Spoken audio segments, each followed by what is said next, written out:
Qual que é a pergunta aí? Euler, você tem acesso ao portal, né? No Pincel Atômico.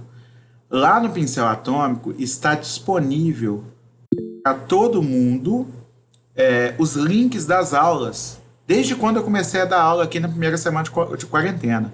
Então eu gravo as aulas, envio o vídeo para o YouTube e está sempre disponível lá, tá ok?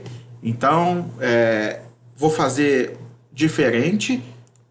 Em vez de simplesmente continuar a aula aqui, eu vou fazer um rápido feedback do que a gente começou, porque, como eu disse, por falha minha, o início da aula não estava sendo gravado. Estamos falando aqui de obrigações, de outras modalidades de obrigações, tá? Que é um capítulo complementar daquelas modalidades que a gente já viu. Lembrando que este capítulo aqui, deste em diante, vai cair na segunda prova, não vai cair na primeira. Estamos falando de obrigações civis e naturais, e a gente já diferenciou uma da outra, falando que obrigações civis são todas as que a gente viu até o momento, e eu dei as características das obrigações civis, que são aquelas que são exigíveis na justiça, caso não haja o pagamento voluntário.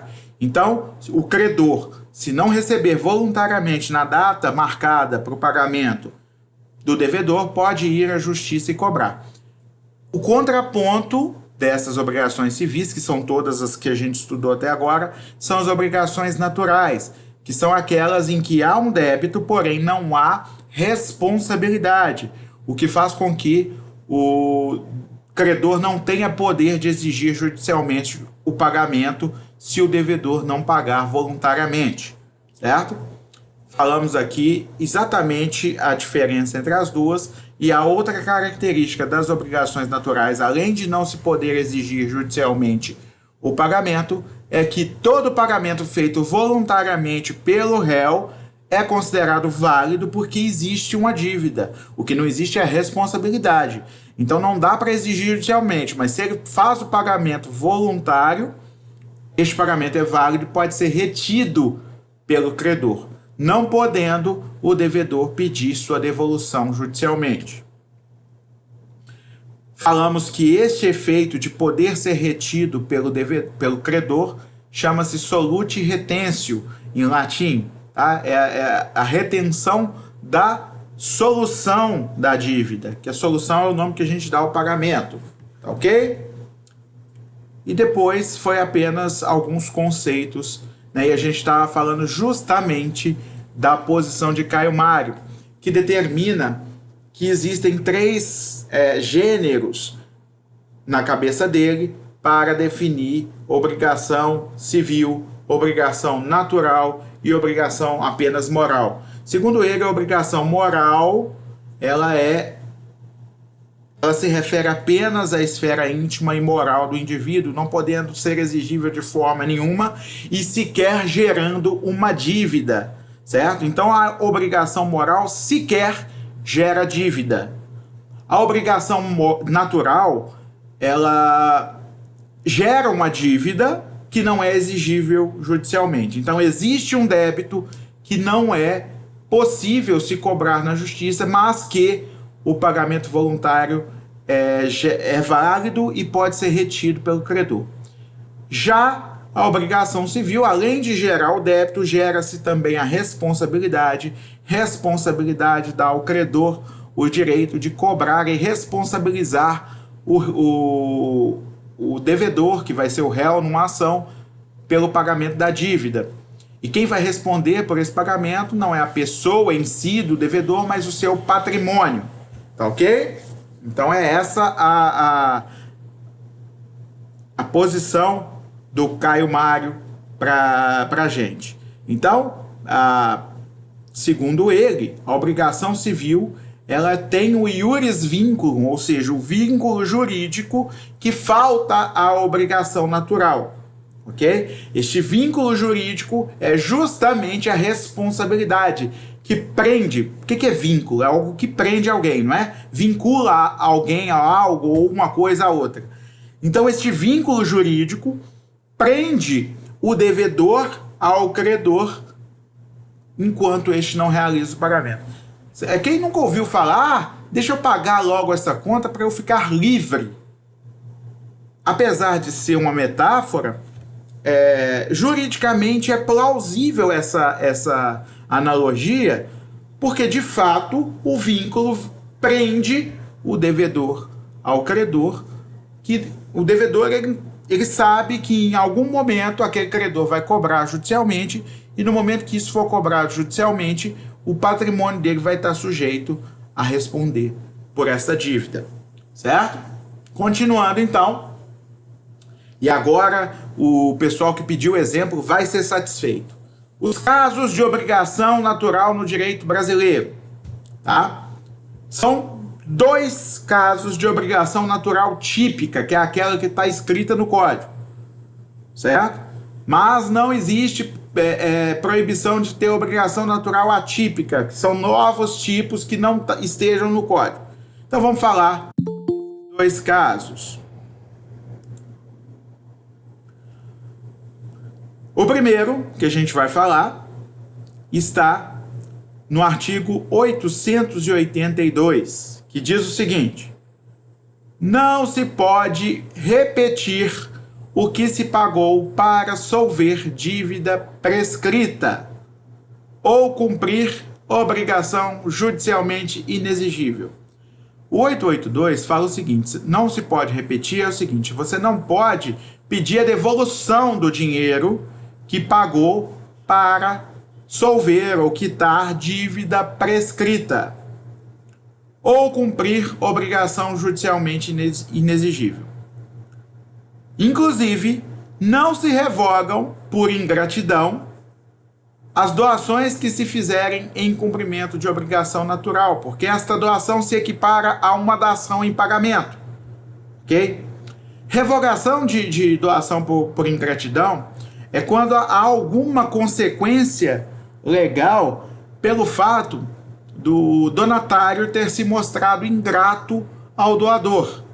Tá? Tem as hipóteses legais. Quando a gente for estudar o contrato de doação, a gente vai falar delas, ok? Mas, no caso da revogação por ingratidão, se a doação foi feita para pagar uma dívida de obrigação natural, ela não pode ser desfeita, mesmo se houver a ingratidão. Por que não pode? Porque, em vez de se equiparar a uma liberalidade do doador, a doação para solver dívida de ingratidão, ela se equipara a uma dação em pagamento, ok? Então ela não é uma mera doação, uma mera liberalidade, um ato de bondade do devedor, e sim é um pagamento válido para o direito, ok?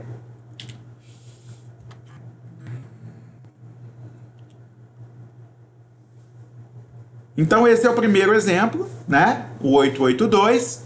E o segundo exemplo foi o que o Alan citou, que são as dívidas de jogo, que está no artigo 814 do Código Civil. Vamos ler esse artigo 814 aqui.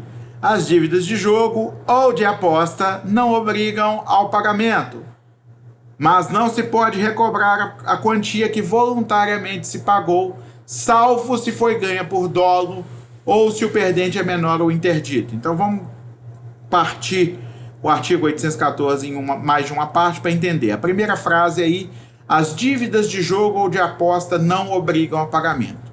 Isso quer dizer que dívida de jogo ou aposta são dívida, isso está claro. A primeira palavra do artigo é que são dívidas, ou seja, existe o débito, porém não obrigam a pagamento. Se não obrigam a pagamento, o que não tem? Responsabilidade. Então elas são obrigações naturais, tais como eu defini aqui no início dessa aula. Mas não se pode recobrar a quantia. O que é recobrar a quantia? Repetir, pedir a repetição, ok? Que voluntariamente se pagou. Até aí, a dívida de jogo é exatamente igual a qualquer outra obrigação natural, certo? Então, não é obrigado a pagar. Se você não pagar, ele não pode fazer nada, o credor. Porém, se você pagar, aí sim está válido o pagamento, não pode ser pedido de volta na justiça. Pontes de Miranda fala: ninguém deve, e outro que eu sou fã, tá? Então, Pontes de Miranda e Caio Marx são clássicos. Quem quiser ter, compra esses dois. Ah, professor, mas eles estão desatualizados. Não estão, por dois motivos. Primeiro, eles são tão bons que eles ensinam sem se vincular à lei vigente. Então, eles ensinam institutos jurídicos, instituições. Inclusive, o nome do livro do Caio Marx é Instituições do Direito. Tá? Instituições de Direito, negócio assim. Então, o que acontece? Ele ensina algo menos vinculado à lei vigente e mais vinculado aos princípios jurídicos e ao direito como um todo. Mais abstrato. Menos concreto à norma atual, certo? Mas é um ensinamento precioso para a gente pensar juridicamente. É aquilo que eu falei com vocês no início da aula, né? Usar menos a lei como muleta, usar menos a nossa opinião pessoal como muleta e começar a pensar juridicamente. Lembra aquela celeuma que estava sobre prisão em segunda instância ou não? Todo mundo dava sua opinião pessoal, mas raramente vinha alguma pessoa que não fosse um jurista e falava: peraí, esquece que é o Lula que está preso, ou esquece que é qualquer outro que está preso. É certo ou não é certo prender na segunda instância? Certo? Então essa era a questão. E não importa se é certo ou não, se a pessoa pensa que é certo ou não. A questão muita gente pensava de forma partidária e não de forma jurídica. Então é isso que eu chamo vocês a fazer. Mesma coisa aquele debate que a Mariana fez com vocês sobre o aborto. Não fez? Não teve um debate desse? Pois bem, muita gente pensa, e lá em Timóteo eu fiz esse mesmo debate, eu pedi autorização à Mari para copiar. O que acontece? Eu virei para meus alunos e falei assim: pelo amor de Deus, não venham aqui com uma resposta. Ah, não, mas porque sim, ou porque é pecado, mas porque eu penso assim, mas é porque na minha família a gente tem essa tradição. Pensem juridicamente, deem argumentos jurídicos, né? Essa é a questão. Ah, mas eu não posso usar a biologia? Sim, é óbvio que pode usar a biologia. É também uma forma de justificar a adoção de um posicionamento jurídico ou de outro, certo? Então é necessário pensar juridicamente, é isso que eu convido todo mundo. Então Pontes de Miranda ele fala o seguinte: ninguém deve, por perder em jogo proibido ou aposta proibida. Então ele fala, a primeira frase dele aí é uma frase polêmica, porque ele diz o seguinte: olha, se o jogo é proibido, você não está devendo nada, nem dívida tem. O que significa que se você fizer o pagamento, você pode, inclusive, judicialmente pedir de volta depois. Porque isso aí não é nem obrigação natural. Aí não há nem dívida. Ok? Beleza. Você pagou algo que era indevido. E sendo indevido, você pode entrar com uma ação que se chama repetição de indébito. Indébito é a mesma coisa que indevido. Ok? Não há débito, por isso pode se repetir. Este é o primeiro exemplo de Pontes de Miranda. Ele fala o seguinte: se o jogo é proibido, não tem nem dívida. Aí não é obrigação natural, não. Aí é obrigação nenhuma, ok? Ou o que o Caio Mário chamaria de mera obrigação moral, tá certo? Você não tem dívida nesse caso. Quem perdeu em jogo não proibido ou em aposta não proibida deve, porém, contra essa pessoa não há pretensão nem ação. Aí agora a gente já entrou no terreno da obrigação natural. Porque a pessoa que perdeu em jogo ou aposta que não são proibidos por lei, devem, porém não tem responsabilidade. Ok? É o caso das obrigações naturais. Os jogos que são obrigações naturais. Então agora a gente entende que se o jogo é proibido, como por exemplo o jogo do bicho, não tem nem... Rinha de galo é outro jogo proibido, ok? Não tem nem dívida. Ah, mas professor, então... Tá, eu vou te falar sobre isso daqui a pouco e a sua pergunta é excelente. Tá? Primeiro, se a gente for pensar em direito estrangeiro, Las Vegas não cumpriria a lei brasileira. né? Então não é algo que está fora da amplitude da lei brasileira. Então, se a gente está falando de lei brasileira, Las Vegas não se aplica. Porém, eu tenho algo para dizer a respeito disso. Que é o quê? O que foi pago. Daqui a pouco eu falo, na verdade, viu, Alan? Me dá mais um tempo só para terminar esse slide aqui, que aí eu já vou entrar no que eu quero falar para você. O que foi pago voluntariamente por uma dívida que não é proibida, ou seja, por um jogo que não é proibido, quer exemplo de jogos não proibidos? Qualquer um. Qualquer jogo que você imaginar. Porrinha, não é proibido. Pôquer, não é proibido. Futebol, não é proibido. Como assim, professor? Então significa que uma dívida de futebol não precisa ser paga? Sim, é isso que eu estou dizendo. Você fez uma pelada com seus amigos, tá? Não estamos falando de campeonatos, estamos falando de pelada. Joguinho da turminha no churrasco. Tinha uma bola, tinha um campinho. Vamos jogar. Vamos dar graça a esse jogo. Vamos valer uma apostinha aqui. Quem ganhar vai ter direito a uma rodada de cerveja que tem que ser paga por quem perder. Ok? Esta aposta, ela não é regulamentada e nem existe lei permissiva sobre ela. Ela é apenas não proibida. Significa que o resultado deste jogo vai gerar uma obrigação natural para quem perder. Quem perder, se não paga voluntariamente, os vencedores não têm como acionar judicialmente. Ok? Então essa é a questão. Qualquer jogo, pôquer, truco, porrinha, futebol, basquete, qualquer jogo que seja disputado de forma não proibida e que gere uma aposta, esta aposta não será considerada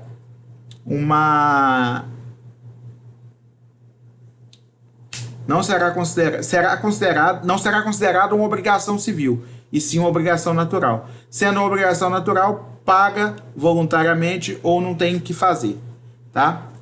Bom, se for pago voluntariamente,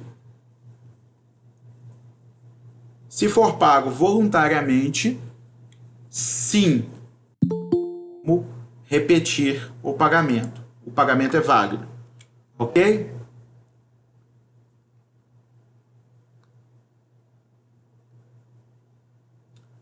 Beleza. Deixa eu só passar para o próximo slide aqui. Tá. Só que tem uma exceção. A exceção é a seguinte: se for um campeonato ou um jogo regulamentado por lei, autorizado por lei e com regulamento, aí gera obrigação civil. Certo? Por exemplo, Campeonato Brasileiro de Futebol. O campeão recebe uma premiação a ser paga pela CBF. Certo? A CBF é obrigada a pagar e pode ser exigida judicialmente se não pagar. PokerStars, alguém mencionou PokerStars aí. A PokerStars, ela promoveu um torneio de pôquer no Brasil. As pessoas se sentaram virtualmente ou presencialmente numa mesa de pôquer para jogar. Esse torneio de pôquer, ele é permitido e regulamentado por normas jurídicas e técnicas, que são os regulamentos. Isso gera obrigação, tá? Bruno, se você não quiser aparecer na gravação, gentileza, desligar a câmera, tá? Para desligar a câmera, gente, é só ir lá embaixo onde liga o microfone que você pode ligar ou desligar, tá? Por enquanto não apareceu ninguém aqui não, pode ficar tranquilo. O que eu quero dizer então é que se há um campeonato, no campeonato de pôquer, por exemplo, o que acontece? As pessoas pagam inscrição e não jogam a dinheiro, eles jogam com fichas. Essas fichas, elas vão sendo disputadas e no final quem obtém todas as fichas é o campeão. Esse campeão, recebe uma premiação. O segundo lugar também recebe, terceiro e etc. Tem torneios que premiam até o nono, tem torneios que premiam até o 18º, etc. Ok? Então o que acontece? Eu quero dizer que a premiação do pôquer não é uma dívida de jogo, certo? É apenas um prêmio pela participação em um torneio. Nós vamos falar disso daqui a pouco. Vamos ler então o artigo 814 e seus parágrafos. O caput a gente já leu. As dívidas de jogo ou de aposta não obrigam a pagamento, mas não se pode recobrar a quantia que voluntariamente se pagou. Até aí a gente já falou. Salvo se foi ganha por dolo. O que é o dolo? A gente estudou isso em defeitos dos negócios jurídicos no segundo semestre. Tá? É quando alguém induz, sabe que a outra pessoa tá cometendo um erro e induz essa pessoa a cometer o erro ou a permanecer no erro, para que ela não tenha a percepção correta da realidade, certo? Então vamos supor que alguém, sabendo que a pessoa não era obrigada a pagar, induziu essa pessoa a acreditar que sim, era obrigada a pagar uma dívida de jogo. Esse cara induziu, falou, olha, eu tenho aqui um parecer de um advogado, ele falsificou o parecer do advogado, certo? E foi induzido a achar, essa pessoa que pagou, que era obrigado a pagar a dívida de jogo. Ou um advogado sem ética alguma deu um parecer falando que ele era obrigado a pagar para proteger o seu cliente. E aí?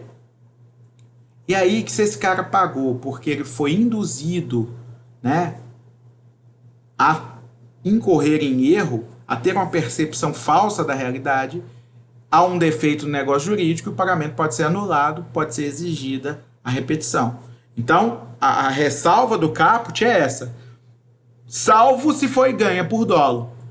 A segunda hipótese é se o perdente é menor ou interdito. Nesse caso, o defeito não é do consentimento, mas sim da capacidade do agente, né? Lembram lá do artigo 104 do Código Civil, quando você vai analisar no plano de validade do negócio jurídico, quando você vai analisar se o negócio tem agente capaz, ilegitimado, objeto lícito, etc, etc, etc. Nesse caso, o que não houve? Agente capaz. Se o perdente, aquela pessoa que perdeu, ele é menor ou interditado, ou seja, ele tem uma incapacidade mesmo sendo maior, o pagamento que foi feito por ele pode ser recobrado judicialmente. É uma exceção ao que diz a frase anterior do artigo. Todo mundo entendendo o que eu falei até aqui? Então tá. Eu vou falar agora dos 3 parágrafos. Eles são muito esclarecedores sobre dívida de jogo. Tá? Esses 3 parágrafos do artigo 814 tiram essas dúvidas. Primeiro, estende-se esta disposição. Qual disposição? Você não é obrigado a pagar, mas se pagar voluntariamente não pode recobrar a quantia. A qualquer contrato que encubra ou envolva reconhecimento, inovação ou fiança de dívida de jogo. O que esse artigo está querendo dizer? Está querendo dizer o seguinte: ora, se a dívida de jogo ela não impõe ao devedor qualquer responsabilidade, eu não vou permitir que o devedor de dívida de jogo seja induzido a assinar uma notificação ou assinar um reconhecimento de dívida ou assinar qualquer outro tipo de contrato, por exemplo, um contrato acessório, que é a fiança, que venha a tornar obrigatório o pagamento da dívida de jogo. Como assim, professor? Olha, vamos lá. Reconhecimento de dívida é um documento em que a pessoa assina reconhecendo que tem uma dívida. É um documento que dá legitimidade à cobrança. Vamos supor que você emprestou dinheiro para Tício, tá? Tício não assinou documento algum. Aí você está preocupado se Tício vai ou não te pagar. Você chama Tício e fala assim: ô Tício, assina aqui para mim um documento que a gente chama de reconhecimento de dívida, porque... Mais alguém tá sentindo que tá travando a chamada? Tá me ouvindo com dificuldade? Ou ele tá falando aqui que tá travando? Tá. Beleza. O que nós vamos fazer? Ontem, a internet estava muito congestionada e minha aula estava travando demais. Eu reiniciei meu roteador e deu uma pequena melhora. Deu para assistir a aula normal. Então, vamos fazer o seguinte. Se continuar travando a ponto de impedir vocês de escutar bem, eu vou lá, vou reiniciar meu roteador. Vocês ficam quietinhos aqui, para não fechar a sala. E logo em seguida eu volto. Tá? E aí, depois que eu reiniciar meu roteador, que em tese eu remover qualquer tipo de interferência na velocidade da minha internet aqui, quem tiver travando faz a mesma coisa, fica fora um pouquinho, reinicia o roteador e volta, tá certo? Então, se houver a continuidade desse problema, vocês me avisam aqui no chat, que eu vou ficar atento a isso, tá? Beleza. O melhor é o áudio, tá bom, porque no vídeo só tem minha cara feia, não tem problema, tá? Então, vamos continuar, e se houver problema de travamento, fala pra mim na hora, que aí a gente tenta resolver, tá bom? O ideal é que não trave, mas isso não tá dentro do nosso controle, tá longe da gente conseguir controlar isso. Então, continuando. O preceito nesse artigo não tem aplicação. Perdão, desculpa, gente, estava no parágrafo primeiro. Estende-se essa disposição a qualquer contrato que encubra ou envolva reconhecimento, inovação ou dívida de jogo. Por quê? Que não vai ser considerado exigível uma dívida que está num reconhecimento de dívida que encobriu uma dívida de jogo. É porque justamente isso é uma forma de burlar a lei, certo? Se a dívida de jogo ela não deve ser exigida, porque existe todo um estigma contra o jogo no Brasil. Eu, pessoalmente, nem concordo com esse estigma todo, tá? As pessoas... É o mesmo problema no Brasil, né? Tem muito assassinato, a culpa é de quem? Da arma. Tem muito suicídio, a culpa é de quem? Do veneno.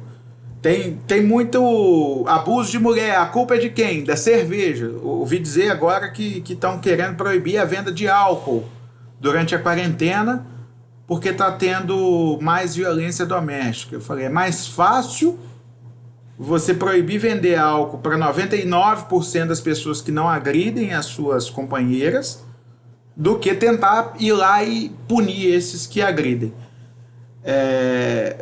Teve briga de torcida, vamos culpar a cerveja e a bandeira, não vai poder ter bandeira no estádio, não vai poder ter cerveja no estádio.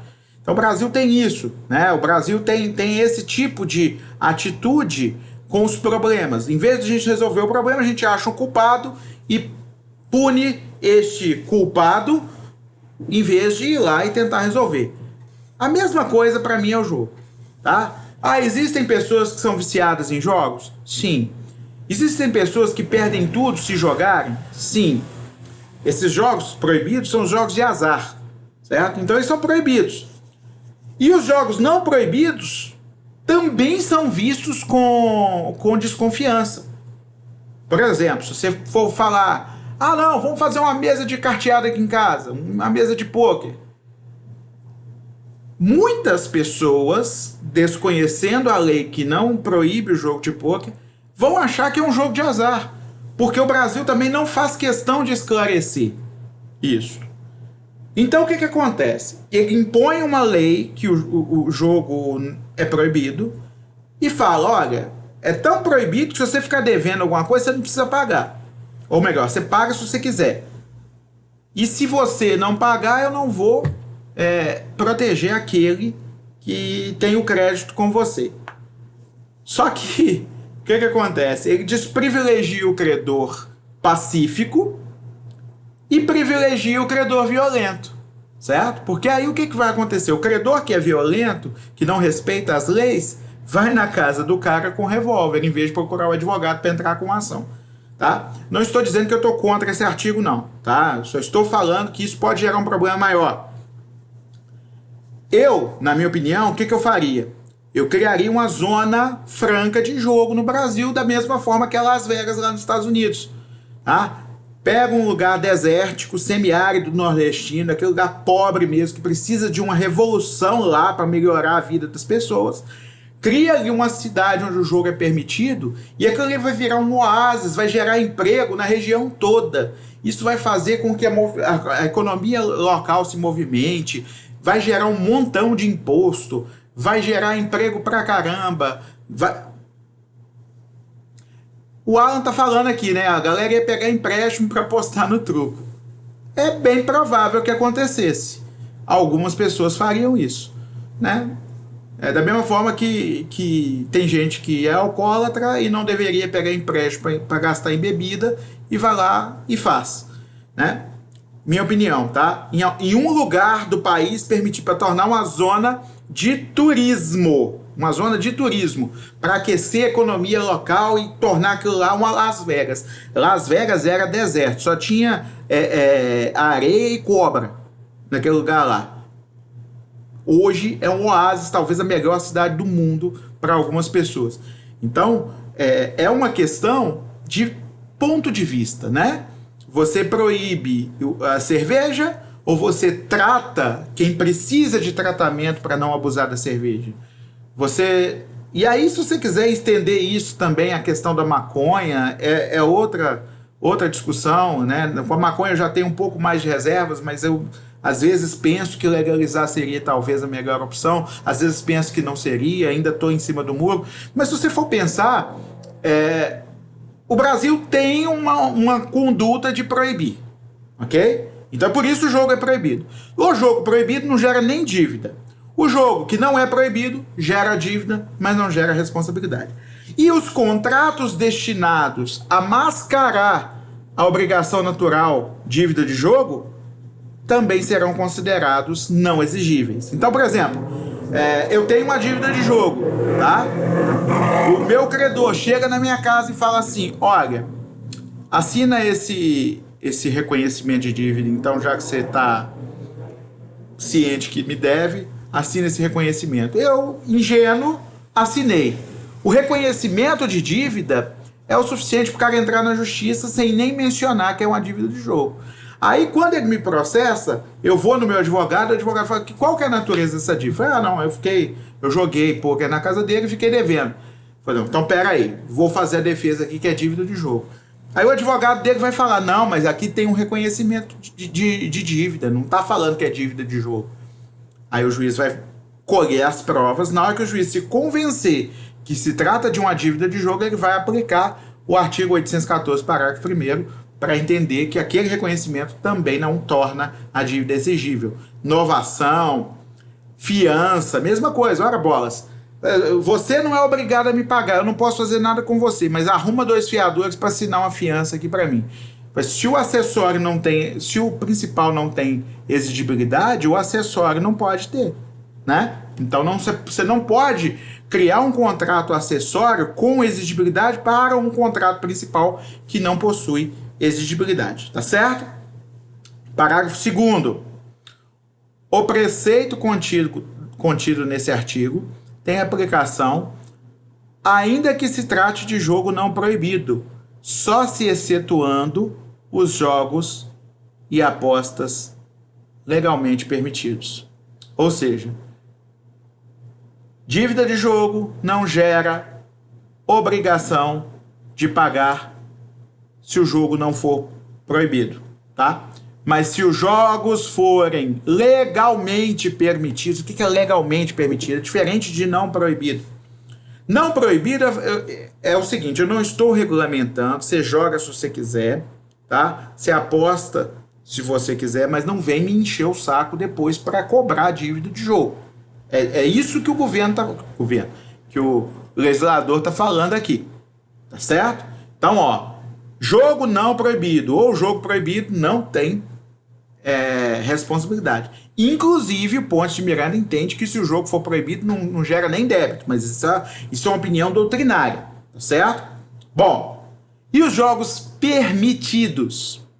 Estes são aqueles que houve lei permissiva. Então a lei não só silenciou, mas foi criada uma lei falando: este jogo é permitido por lei, vai seguir as normas do regulamento, a aposta realizada neste jogo será considerada válida. Ponto.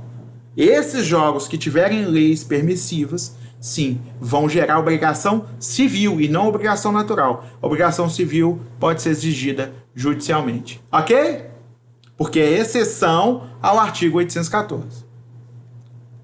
E ainda se excetuam, parágrafo 3º, os prêmios oferecidos ou prometidos para o vencedor em competição de natureza esportiva, intelectual ou artística.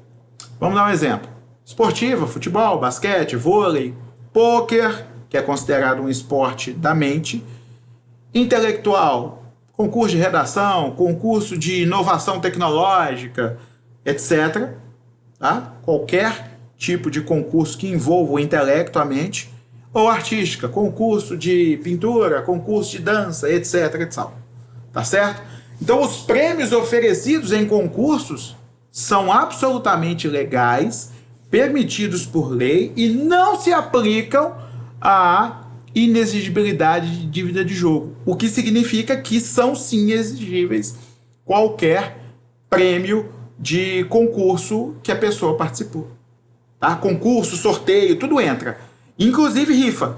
Tá? A pessoa, quando faz uma rifa, ela está fazendo um contrato. Ah, mas não assinei papel nenhum. Você assinou sim. O que você fez? Você pegou um carnezinho, ficou com o canhoto e deu para ele um bilhete. Esse bilhete é a prova de que ele fez um contrato com você. Ok? Ah, mas eu não tenho um papel assinado. Meu querido, contrato verbal tem validade. Ok? Então, se você fez um contrato com ele, estabelecendo um concurso, um sorteio, significa que se o número dele for sorteado, ele ganha o prêmio. Simples assim. Tá ok? E o artigo 815, vamos ver aqui, não se pode exigir reembolso do que se emprestou para jogo ou aposta no ato de apostar ou jogar. Vamos pensar numa hipótese? Tício é excelente jogador de pôquer. Mévio é um terrível jogador de pôquer que tem dinheiro. Tício não tem um centavo no bolso. Mévio vira para Tício e fala assim: ô Tício, tem um pôquer rolando ali na casa do Euler?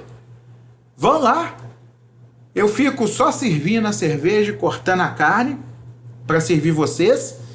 E você senta na mesa, financiado por mim. Eu vou colocar o dinheiro lá, vou te emprestar um dinheiro para jogar. R$1.000. Você vai transformar esses 1.000 em 3.000. E aí o lucro... o Euler tá falando que na casa dele a aposta é alta. Você vai transformar esses 1.000 em 3.000. Eu vou pegar meu 1.000 de volta. E o lucro a gente divide entre nós dois. 1.000 para você e 1.000 para mim. Isso não é ilegal, gente. Isso não é proibido. Tá? Até porque o pôquer é um jogo não proibido. Ele não é tão bom assim não, viu? Vamos lá. O que acontece? Espero que ele não veja esse vídeo, porque ele vai brigar comigo, porque eu falei que não é tão bom. Não tô brincando, a gente joga todo mundo do mesmo nível, tá? Se o Mévio emprestou pro Tício um dinheiro para ele jogar um jogo e o Tício perdeu esse dinheiro, o Mévio não pode cobrar judicialmente esse empréstimo. Ok? Isso é a inteligência do artigo 815. Dúvidas? Se não tem dúvidas, sigamos em frente. Professor. Oi, fala. Posso usar o microfone? Fica à vontade. E se nesse caso a pessoa que empresta, ela não souber que está com a finalidade de ser usada no jogo, aí vai configurar um vício, né? Quem é o nome de quem está perguntando? Alan. Alan. Excelente pergunta, Alan.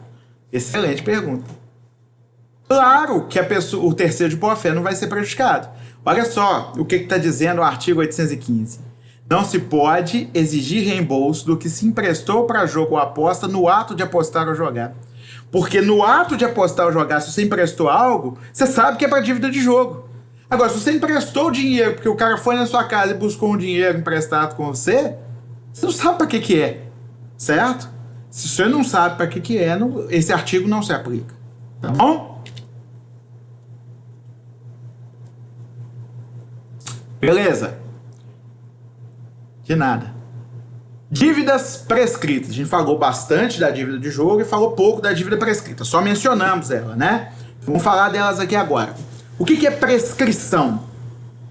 Vocês estudaram isso no final do semestre passado, salvo engano. Artigos 205 e 206 tem os prazos prescricionais. O que é a prescrição? É a perda de exigir, exatamente. A perda do direito de ação, ou seja, perda do direito de exigir judicialmente, de responsabilizar o outro, em virtude do decurso de tempo definido em lei sem o seu exercício. Ou seja, passou o tempo, o direito de exigir uma pretensão qualquer não foi exercido naquele tempo, e aí houve a perda desse direito de exigir. Não quer dizer que houve a perda do direito material, mas sim a perda do direito de exigir aquilo na justiça. O que significa que, com a ocorrência da prescrição, a obrigação se transforma de obrigação civil em obrigação natural.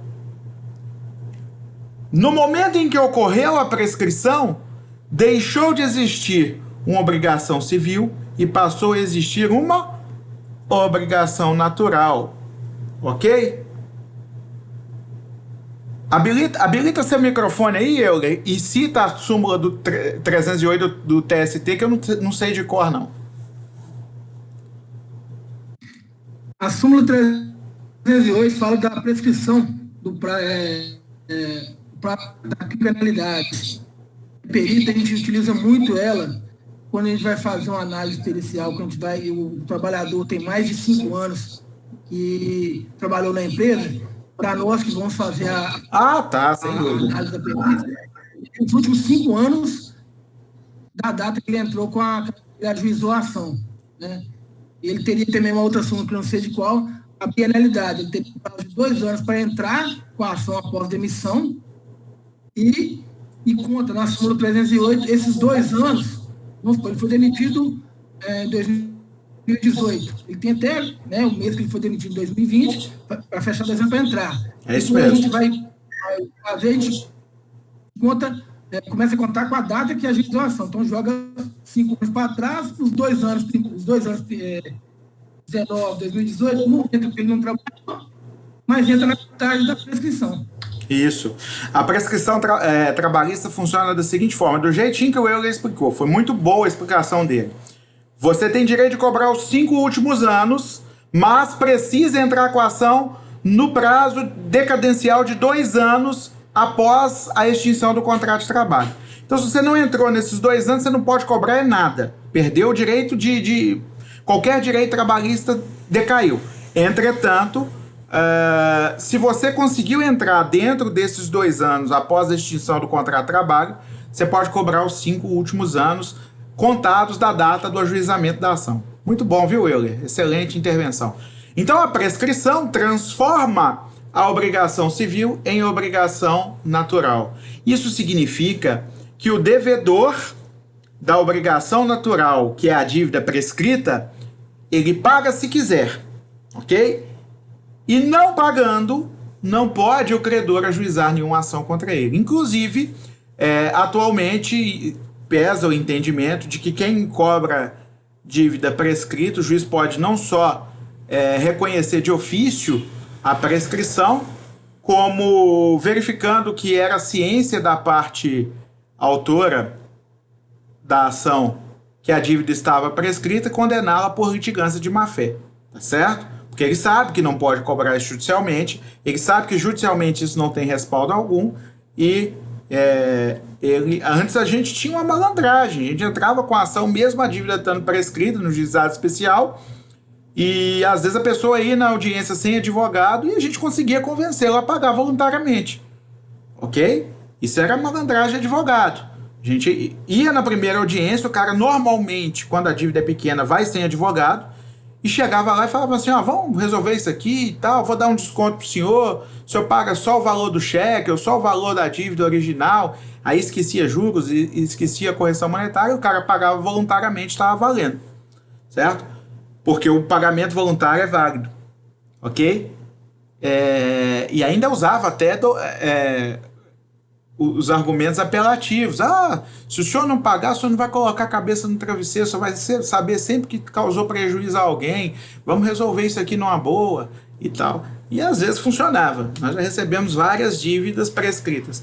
Só que atualmente prevalece o entendimento que o juiz pode declarar de ofício a prescrição. Por que não é decretar? Porque a prescrição ocorre independente do que o juiz falou. Okay? A prescrição ela ocorre quando vence o tempo.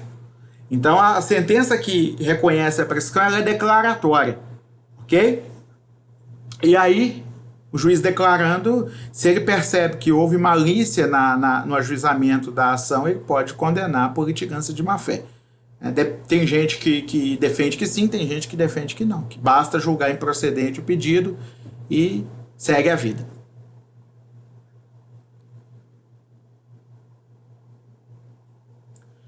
A litigância de má-fé, geralmente não é imputada ao advogado, tá?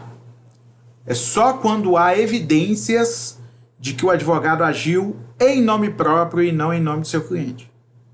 É muito raro, eu nunca vi acontecer um advogado ser responsabilizado por litigância de má-fé. Normalmente, quem é responsabilizado é o interessado no processo. É isso que você perguntou? Não, é exatamente isso que eu perguntei. Porque agora, com a reforma trabalhista, teve uma mudança na Justiça do Trabalho, eles estão vendo litigância de má-fé se você deixa cair o celular no chão da audiência. Então, realmente, na Justiça Trabalhista está cabuloso isso. Não, eu falo assim, porque entende-se que o cliente é leigo. E é lógico que qualquer coisa que o advogado, que o cliente dele vier a ganhar, consequentemente o advogado vai ganhar o seu percentual. E às vezes, que eu pergunto o seguinte, dentro disso, ele não deveria prevenir, olha, prescreveu, não pode entrar. E se resguardar por isso que eu falo. Porque ele entrou, não deu nada, quem paga o outro.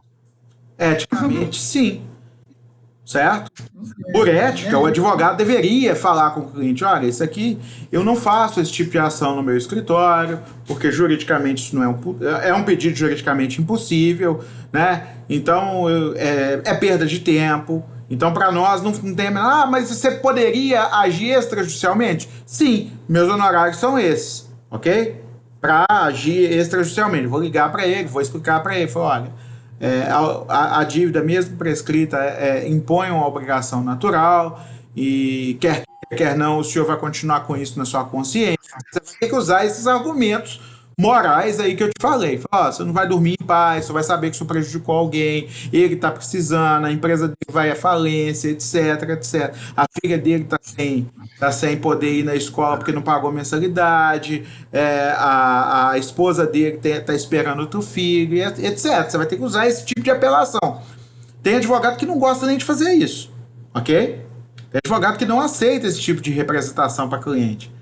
Agora, eu aviso. Chegou no meu cliente com dívida prescrita e falei, velho, vamos mexer com isso não, deixa pra lá. Mas o que eu faço? Liga pra ele e tenta conversar com ele. Receber voluntariamente. Dá desconto pra ele de todos os juros aí, recebe só o valor do cheque.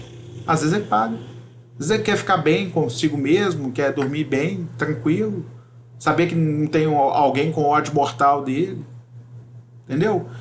Então essa é a minha conduta. De qualquer forma,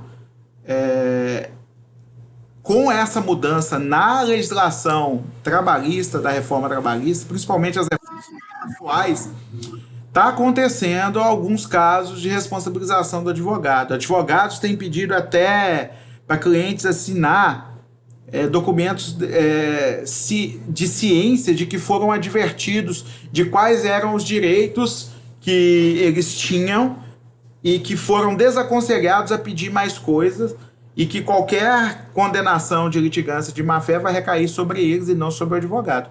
Isso são vários advogados que estão fazendo esse tipo de coisa. Tá certo? Vamos lá.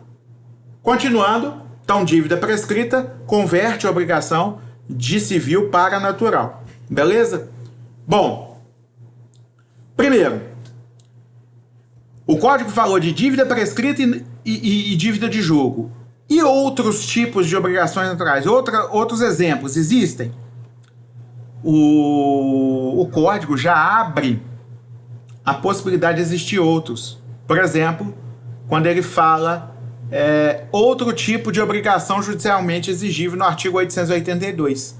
Depois vocês vão lá e leiam com calma o artigo 882, vocês vão ver que abriu aí uma possibilidade de um rol exemplificativo, né? Então nós podemos dizer que não é números clausus a tipicidade da dívida de jogo e dívida prescrita como obrigação natural. E que se houver outros exemplos, ou na prática jurídica, costume, jurisprudência, etc., isso vai ser considerado também obrigação natural, mesmo não se tratando de dívida prescrita e não se tratando de dívida de jogo, porque o próprio Código abriu a possibilidade de exceção. Certinho? O Silvio de Salvo Venosa, eu às vezes confundo o sobrenome dele, que é Silvio de Salvo, com o próprio Silvio. Diz que são obrigações naturais não apenas as dispostas na lei, mas todas as obrigações em que, por motivos de equidade, não se permita a repetição do que foi pago voluntariamente. Tá? Então, o Venosa ele aumenta esse rol, ele deixa como exemplificativo o rol e a maioria da doutrina entende assim. Tá certo? Efeitos da obrigação natural. Várias pessoas, a doutrina diverge. Tem uns que entendem que ela produz todos os efeitos da obrigação civil, menos a exigibilidade, a coercibilidade, tá? Outros entendem o seguinte, ela não produz nenhum efeito da obrigação civil, exceto a irrepetibilidade do pagamento voluntário, porque ele é válido. Mas cá entre nós, isso para mim é aquela velha história, você enxerga o copo meio cheio ou meio vazio? Os dois, poxa vida. Ele tá tanto meio cheio quanto meio vazio. Os dois têm razão, tá? Porque se você olhar por um lado, existe o débito, o pagamento é válido, o pagamento válido é irrepetível. Então, se você for pensar, só não existe a coercibilidade ou a exigibilidade do pagamento, tá? Olhando pela outra ótica, só existe o débito, né? E este débito gera um pagamento válido que é irrepetível, ou seja, mais nada tem a ver com a obrigação civil. Então, para mim é uma divergência inócua. O que é fato é que dois efeitos correlatos existem. O primeiro, validade do pagamento voluntário. Esse é o primeiro efeito. O segundo, que decorre do primeiro, é que por ser válido, o pagamento voluntário é irrepetível. Então, validade do pagamento voluntário e irrepetibilidade do pagamento voluntário. Certo? Esses são, para mim, os dois efeitos. Possibilidade ou não de novação, reconhecimento de dívida ou... como é que fala? Fiança em obrigações solidárias. A gente já falou que na dívida de jogo não rola, tá? Que também vai ser considerado inexigível o reconhecimento de dívida, a novação ou a fiança realizada em dívida de jogo. Mas o artigo 814 é específico sobre dívida de jogo, ele não se refere a todas as obrigações naturais. Significa o quê?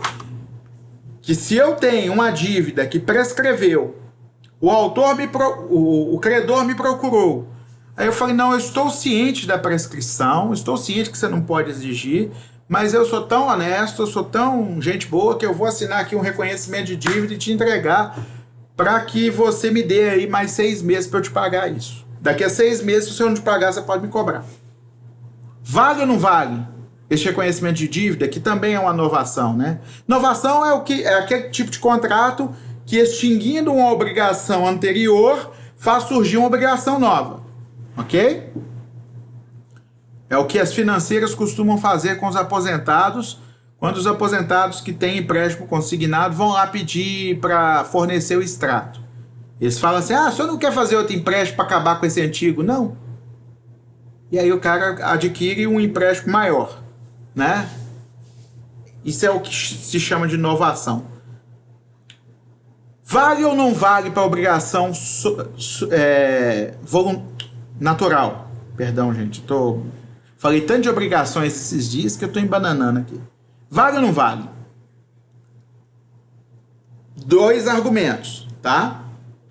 Uma turma da doutrina, uma galera da doutrina fala o seguinte, ora, pois, analogicamente, eu posso aplicar o parágrafo 1º do artigo 814 a outras obrigações naturais. Porque o legislador, ele não falou que são inexigíveis também o reconhecimento de dívida ou a novação ou a fiança nas outras obrigações naturais, porque se omitiu. Tendo ele se omitido, sendo um caso omisso, eu posso pegar a analogia do artigo 814, parágrafo 1º, e vir aqui com esse artigo 814, parágrafo 1º, e falar, não, é tudo inexigível. Tá? Outra galera fala, não, peraí. Analogia por quê? Ora bolas, se quando fala de obrigação natural, o legislador deixa claro que no artigo 814 é obrigação natural dívida de jogo, e lá no 882 vai falar que também é obrigação natural dívida prescrita, ele não quis juntar tudo no mesmo balaio. Ele falou que as duas são obrigações naturais.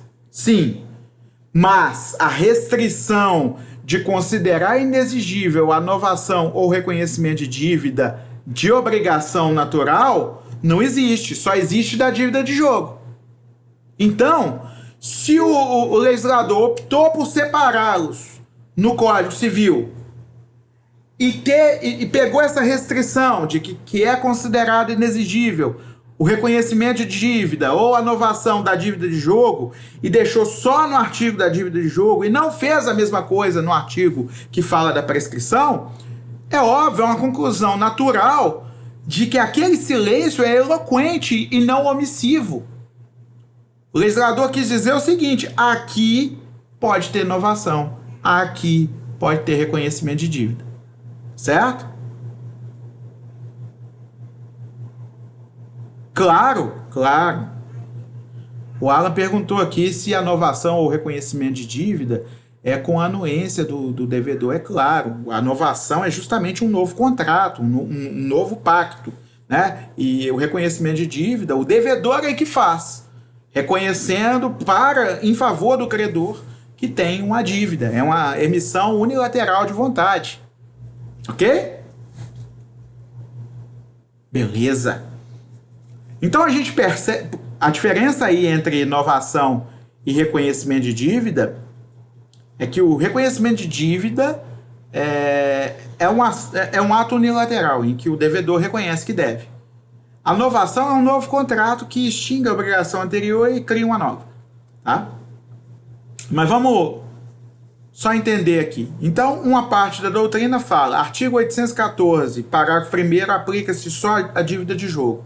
Outra parte da doutrina fala o seguinte, aplica-se a dívida de jogo, mas analogicamente eu posso aplicar a dívida prescrita. Eu concordo com a primeira, que é só para a dívida de jogo que é proibido novação. Obrigação natural consistente em dívida prescrita, o devedor pode assinar uma novação, pode assinar um reconhecimento de dívida, porque você está querendo invadir demais a autonomia privada daquele devedor. Ora bolas, quero assinar um documento que dê ao meu credor o direito de me cobrar daqui a 6 meses para que ele me dê mais prazo, para que ele concorde em parcelar a dívida, etc. Ora, bola, se você quer dar liberdade de negociação para o cara, para que não seja um direito público, o direito civil é um direito privado. Ou seja, baseia-se na autonomia negocial dos interessados. Se você quer dar autonomia para o cara, deixa ele fazer o que quiser com o dinheiro dele. Tá certo? A motivação da restrição em relação à dívida de jogo é porque normalmente o jogo carrega um estigma consigo. E normalmente quem explora jogo tentaria fazer esse tipo de documento sem que esta pessoa soubesse o que estava fazendo. Tá? Então, normalmente, existe uma razão por trás da proibição. Na verdade, não é a proibição. É falar aqui o seguinte, olha, você veio aqui com um reconhecimento de dívida, mas se trata de uma dívida de jogo, então esse reconhecimento de dívida também é inexigível.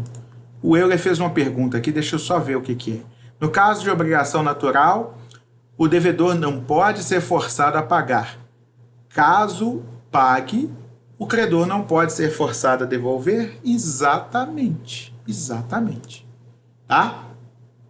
É isso mesmo. Você entendeu exatamente o que a gente está explicando aqui a aula toda. Ou seja, no pagamento exato, eu ia falar essa palavra mesmo. No caso de pagamento voluntário, existe solute retenção. Exatamente. Perfeito. Tá?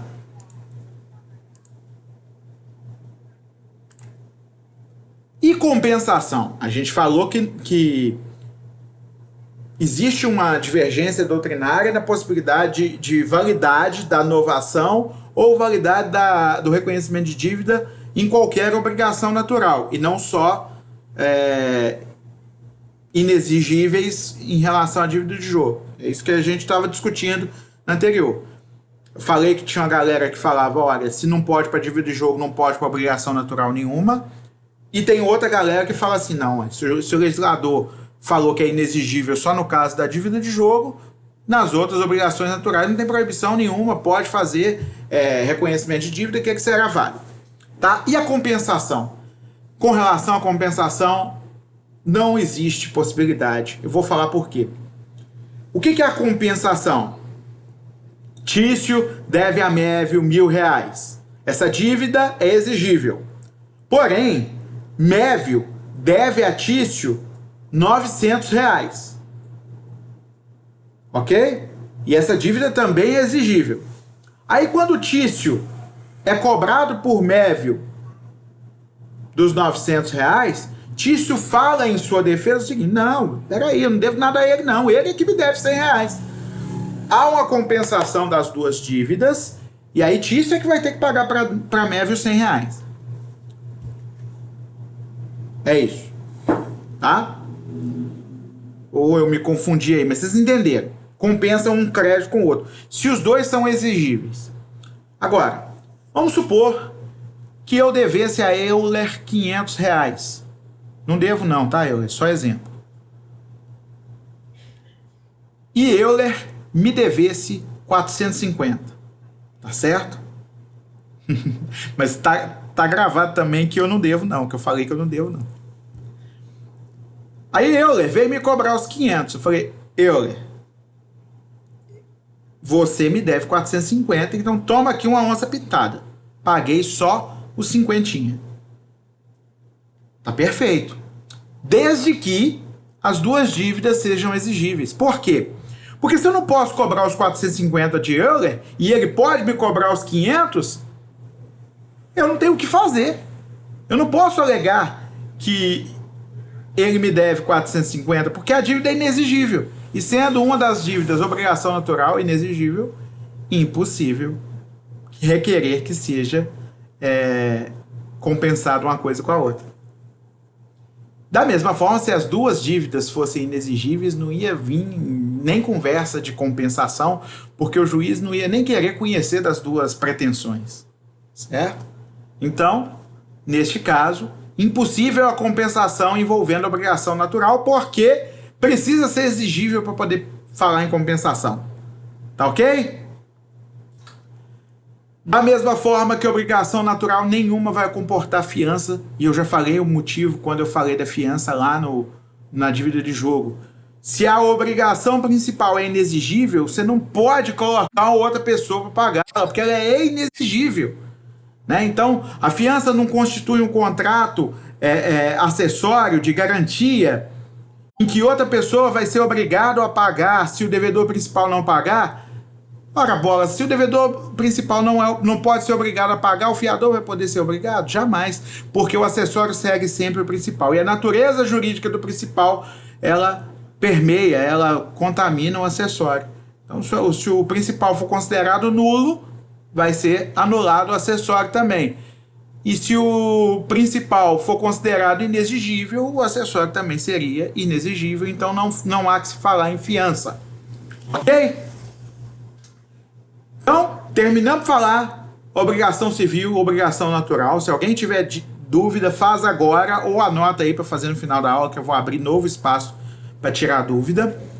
E agora tem alguns slides e é mais rápido, pode ficar tranquilo, não precisa entrar em desespero, para a gente falar de obrigações de meio, de resultado e de garantia. O que é a obrigação de meio? Nós vamos falar primeiro de meio e resultado, depois a gente fala de garantia. De meio é aquela em que a pessoa obrigada, o devedor, ele tem que empregar apenas os meios de que dispõe, os melhores meios que dispuser para alcançar determinado resultado, mas não se obriga pela obtenção desse resultado. É o exemplo do advogado. Você nunca compromete-se pelo resultado da ação. Você se compromete em fazer uma petição de qualidade, em estudar o caso, em não perder os prazos, comparecer às audiências, acompanhar o processo até o fim, fazer tudo o que for juridicamente possível e necessário para que seu cliente alcance o melhor resultado possível. Mas o resultado você não se obriga. Com o resultado você não se obriga. Inclusive, isso me lembra de uma coisa, e eu aproveito para falar, talvez o professor de ética jurídica, ética e deontologia jurídica fosse falar para vocês lá no final do curso, mas eu aproveito para falar de uma vez, e se ele não falar, fica dito desde já. Nunca diga para o seu cliente que a causa dele é ganha. Tá? Vou falar por quê. Primeiro, porque é uma tolice, é uma burrice. Tá? Se você fala para ele que a causa dele é ganha para convencer ele a te contratar, você está fazendo a maior burrice de todas. Por quê? Se você ganha, você não fez nada demais. Você simplesmente ganhou uma causa que já estava ganha. Ou seja, você fez o basicão. Então ele vai querer te pagar também o basicão. Ponto. Segundo, se você perde, você é o maior idiota do mundo. Né? Por quê? Você perdeu uma causa que estava ganha, mas como você conseguiu perder uma causa que estava ganha? Então, somente os piores advogados, os advogados mais tolos, prometem resultado de causa para cliente. O que você fala para o seu cliente é o seguinte: olha, meu amigo, existem casos que foram julgados favoráveis. A jurisprudência está 60-40 em seu favor. Pela pesquisa que eu estou fazendo aqui, eu estou achando mais jurisprudência favorável do que contrária, mas sempre existe a chance desse juiz pensar diferente. Você prepara o seu cliente para o sucesso e para o insucesso, porque você sabe que pode acontecer insucesso. Tá? A pessoa que tem obrigação de meio, ela só responde pelo mau resultado se ele for descuidado, desidioso, negligente, ok? Então, se durante o desenrolar do cumprimento da obrigação ele agiu com imperícia ou com negligência, ele sim pode ser responsável por não alcançar o resultado. O que seria negligência? Negligência para o advogado seria perder prazo, faltar audiência, etc. E imperícia? Imperícia é o seguinte: você declarou que tinha conhecimentos suficientes para ajuizar aquele processo. Não tem e não estudou, não correu atrás de aprender. Ok? Você se tornou você fez o processo com falhas técnicas de conhecimento, falhas de conteúdo. Tá? Você até se dedicou durante o processo, mas Você é tão ruim, mas tão ruim, certo? Que você não procurou o conhecimento necessário. Então, aí, além da negligência, houve imperícia, né? Então, havendo negligência ou imperícia, a responsabilização de quem tem obrigação de meio. Mas, se você foi diligente, foi cuidadoso, usou todos os argumentos que poderia ter usado, recorreu quando precisava recorrer, usou de tudo que podia usar favorável ao seu cliente, o que aconteceu? Você fez tudo que você podia fazer e não vai ser responsabilizado pelo mau resultado. O seu cliente pode ficar com raiva de você e nunca mais voltar lá? Pode. Isso costuma acontecer, tá? Quando você perde uma ação, eu sempre brinco lá no escritório, eu falo assim, a gente tem que dar a sorte de ganhar a primeira ação do cliente. Porque aí quando você perde a segunda, ele sempre vem no escritório bravo, mas ele pensa, a outra você ganhou. Então eu não posso dizer que você é um advogado horrível, né? Então a gente sempre pensa, vamos ganhar umas 2 ou 3 e depois perder uma, se a gente for perder, que seja a 4ª ou a 5ª, porque infelizmente alguns clientes não conseguem reconhecer o bom trabalho feito pelo profissional se o resultado não foi satisfatório, tá? Mas não quer dizer que você vai ser responsável pelo resultado. Outro caso de obrigação de meio é do médico, né? O médico, ele se obriga a tratar com tudo que ele puder tratar, e não pela cura. A cura é consequência do tratamento, porém não é a única consequência. Pode acontecer a morte também. Então, se o paciente não se curou e morreu, a família dele não pode responsabilizar o médico se o médico fez tudo que podia fazer. Ok? Então, normalmente, por isso que o médico, quando vai dar notícia da morte, ele já chega falando, nós fizemos tudo o que era possível fazer, mas não teve jeito. Aí ele estava muito doente, ele estava... Fala, Alan, pode perguntar. Nos casos de cirurgia estética também é essa mesma coisa aí? Não, eu já ia falar dessa exceção, tá? A cirurgia plástica de caráter estético ou cosmético é a única hipótese em que o médico tem a obrigação de resultado, tá bom? Então, já que a gente entrou nesse assunto, vamos falar da obrigação de resultado. O Alan precoce. O que acontece? A obrigação de resultado, ela só existe quando a pessoa obrigada, ela se responsabiliza pelo resultado satisfatório alcançado e não apenas pelos meios. Por exemplo, você se preocupa se o seu pedreiro trabalhou da forma que se deveria trabalhar? Tem gente que nem vai na obra, só chega lá para ver o resultado. Então o pedreiro normalmente se responsabiliza pelo resultado. Tem exceção, tá?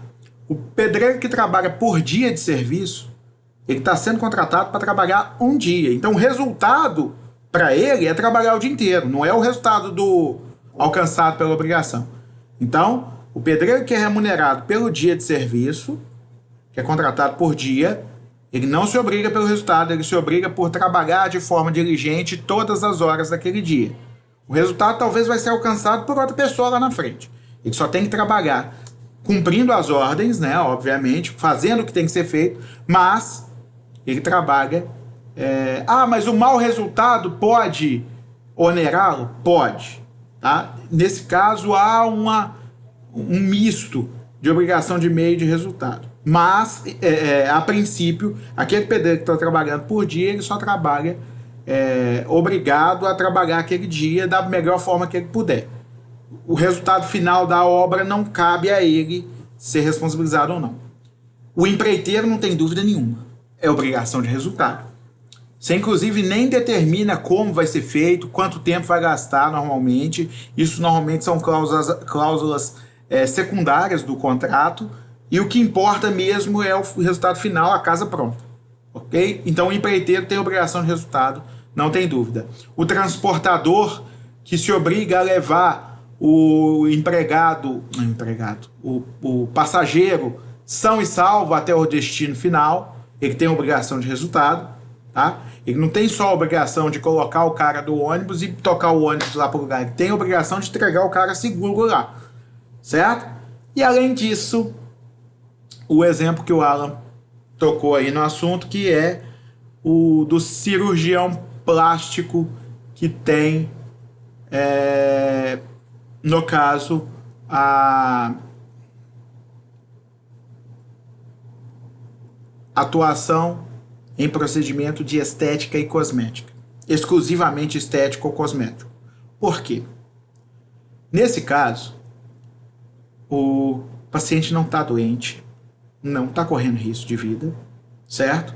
Não tem nenhum problema de saúde e foi atrás desse médico por um resultado estético. O que importa neste contrato não é o meio, é o resultado. Ok? Inclusive, o próprio cirurgião, ele tem um programa de computador que ele mostra ao paciente como vai ficar o nariz dele. Ah, vai ficar fino aqui, vai ficar arrebitado, olhando para o céu e tudo. Entendeu? A moça vai colocar silicone nos seios.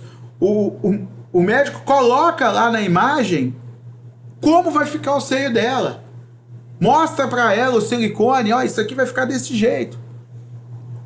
Certo? Nesse caso, a obrigação de resultado, sim. Ok? O mau resultado em uma cirurgia plástica de efeito estético, ele pode ser atribuído ao cirurgião, porque na contratação há a promessa do resultado. Certo?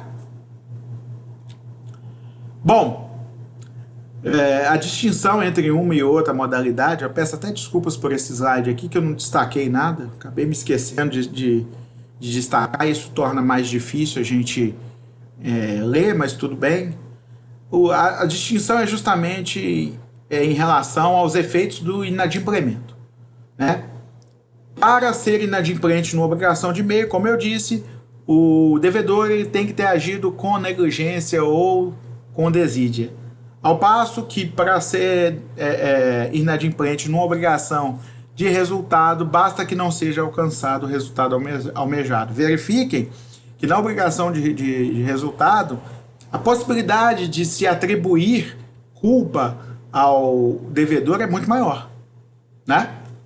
Na verdade, na obrigação de resultado, o devedor só se exime da responsabilidade se, embora ele tivesse agido com toda a diligência possível, embora ele tivesse atuado da melhor forma que pudesse atuar, o resultado só não foi alcançado por força maior, caso fortuito ou culpa exclusiva do credor ou da vítima, certo? Então vamos dar um exemplo aí, já vou abrir a palavra para você, Alan. Primeiro caso fortuito ou força maior, eu costumo colocar os dois na... Deixa eu permitir aqui. Boa noite, Márcia. Chegou quase no fim da aula, mas seja bem-vinda, viu? O que acontece? Caso fortuito, tá? Algo que foge à previsibilidade e ao controle das partes, tá certo? Por exemplo, desaba o teto do hospital na hora que o cirurgião está realizando a intervenção cosmética ali. A responsabilidade do hospital vai existir, com certeza, mas a responsabilidade pelo resultado do cirurgião fugiu ao controle dele, né? Então, força maior, né? Isso aí, força maior. Caso fortuito. Bom, estava saindo do hospital, tá? O paciente escorregou e caiu no chão. Tem responsabilidade, rompeu o nexo de causalidade e caiu de cara no chão. O mau resultado do nariz aí não é culpa do cirurgião, a culpa é, na verdade, do caso fortuito. Não é a culpa atribuível a ninguém, certo? Exceto se houve algum motivo para ele ter escorregado, para que possa responsabilizar quem deixou a casca de banana ali. Culpa exclusiva do credor. Vamos dar um exemplo. Eu dei até na aula gravada, quem já assistiu já sabe o exemplo. O sujeito fala, olha, o negócio é o seguinte, você vai ter que ter essa dieta pós-cirurgia, você vai ter que ter troca diária de curativo e não pode tomar sol. Aí o cara faz tudo ao contrário, come o hamburgão, vai lá e não faz o curativo e sapeca no sol. Aí deu merda, deu errado. Aí a culpa não é atribuível ao cirurgião. Ou seja, tanto o caso fortuito, tanto a força maior, quanto... Boa noite. Tanto quanto a culpa exclusiva do credor são fatos que rompem o nexo de causalidade, certo? Então não foi a conduta do cirurgião que gerou aquele prejuízo. Então, o que eu estou dizendo é o seguinte: qualquer outra hipótese que não sejam essas três, caso fortuito, força maior ou culpa exclusiva do credor, vai obrigar aquele que se obrigou pelo resultado, tá certo? A jurisprudência do STJ diz que é o seguinte, ó: é estranho ao transporte e é equiparável ao caso fortuito disparos efetuados por terceiros contra o ônibus que venham a ferir o passageiro, tá? Ou pedradas, etc. Isso excluiria a responsabilidade da empresa transportadora. Só que vem o STF e o artigo 735 do Código Civil e fala assim: calma lá, exclui a responsabilidade aquiliana, tá? Exclui a responsabilidade pelo ato ilícito, mas não exclui a responsabilidade contratual, porque esta é definida em contrato. Então o artigo 735 do Código Civil fala o seguinte: responsabilidade contratual do transportador por acidente com passageiro não é eligida por culpa de terceiro, contra o qual caberá ação regressiva. Alan, essa responsabilidade contratual é objetiva, certo? Porque houve uma obrigação de garantia, que era levar o passageiro em segurança. E se ele não é levado em segurança, a empresa de transporte responde de forma objetiva. Às vezes a culpa do acidente não foi da empresa de transporte, mas quem tem contrato com ele, quem ganha dinheiro com o transporte dele, é a empresa de transporte. Então, pela teoria do risco da atividade, né, essa teoria do risco da atividade diz o seguinte: ó, o lucro não é seu, o risco também é seu, ok? Então, nesse caso, a empresa de transporte responde objetivamente. Só que ela tem direito de regresso contra o culpado pelo acidente. E esse direito de regresso é baseado em responsabilidade subjetiva. Então vai analisar o quê? Se aquele culpado do acidente tem culpa ou tem dolo. Se ele tiver culpa ou dolo, ele é responsabilizado e a empresa pode ser ressarcida do que teve que pagar por responsabilidade objetiva. Entendeu, Alan? Beleza? De nada.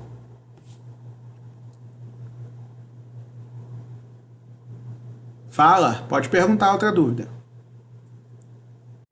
Nesse caso, você falou da responsabilidade pelo resultado, do resultado, né? Por exemplo, no procedimento estético, é mais comum a gente ver as pessoas ficando não satisfeitas com o resultado, mas o agrado ou não do resultado é bem subjetivo, né? Claro, o juiz vai analisar se o resultado foi satisfatório para o homem médio ou não, entendeu?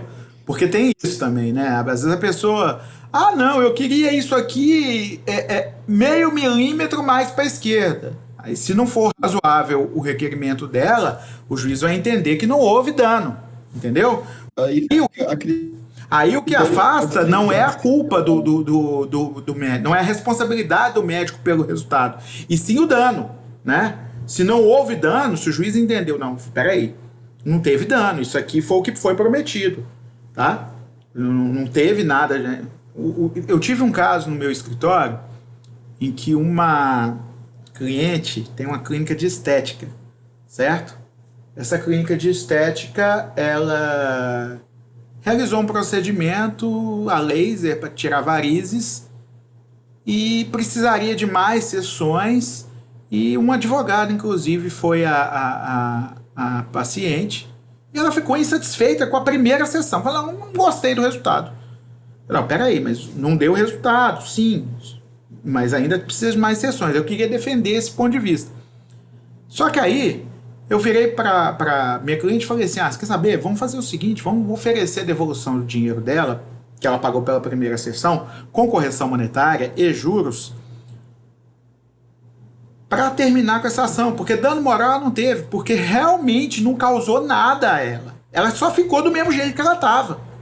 E na cabeça dela, o fato dela não ter ficado mais bonita, não ter acabado com o negócio ali, gerava um dano moral enorme para ela. E aí eu estava tentando fazer a minha cliente entender que isso não, era um absurdo, né? O fato de um procedimento não ter tido resultado significa que o cirurgião não conseguiu fazer o que se propôs. E aí o que ele tem que fazer? Ele tem que pagar pelo que ele deixou de fazer, devolver o dinheiro da pessoa. Foi isso que eu propus. Na ocasião dava uns R$400.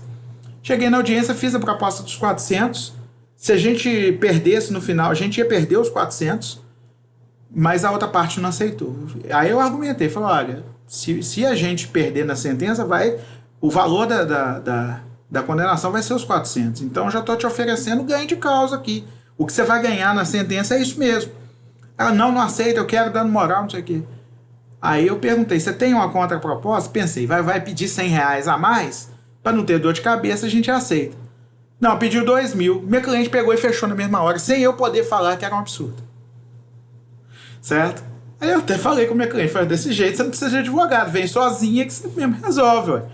Porque se seu advogado não precisa fazer nada para você, venha sozinha. Então é assim, se deu bem, né? A pessoa se deu bem. Com certeza, vai pagar o tratamento todo com o dinheiro que pagou por uma sessão, né? Funciona desse jeito.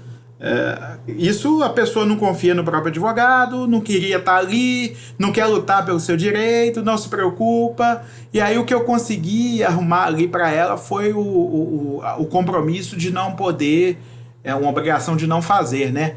De não poder denegrir a imagem da empresa de forma nenhuma. Não pode falar nada contra a imagem da empresa. Então aí se ela fizer isso, se ela falar alguma coisa contra a empresa, depois daquele acordo, ela pode ser responsabilizada. Mas, sei lá, não saí satisfeito não. Tá certo? Bom, continuando aí, quando o cirurgião ele vai atuar em cicatrizes, em varizes, em procedimentos de natureza corretiva, ele não tem obrigação de resultado, tá? Obrigação de garantia. Então, agora a gente não está falando mais de meio resultado, estou falando de obrigação de garantia. É aquela obrigação do fiador, obrigação do transportador, do segurador, quando você garante a este credor que os riscos dele serão cobertos ou diminuídos pela atuação do devedor. No contrato de seguro, o que acontece? O segurado que tem um carro que está segurado, ele tem a segurança, ou seja, a tranquilidade de saber que se sofrer um acidente, o risco não vai ser suportado por ele, vai ser suportado por outra pessoa que está pagando para que suporte esse risco. Da mesma forma, num transportador, quando você entrega algo de valioso para ser transportado, este transportador recebe e fornece, além do serviço de transporte, a garantia de que este produto chegará, ou esse passageiro chegará ao local combinado em segurança. No caso do fiador, a pessoa que tem a segurança não é nem o devedor, ele é o credor da obrigação principal. E o que ele dá em troca? Ele dá crédito. Imaginem que Tício seja o banco, né? Mévio é quem precisa de dinheiro emprestado. Só que Tício não confia em Mévio. vira para mim e fala, não, você tem problema de pagamento aqui, seu score é baixo, eu não vou te emprestar dinheiro, não. E aí, Mévio fala, e se eu trouxer 2 fiadores?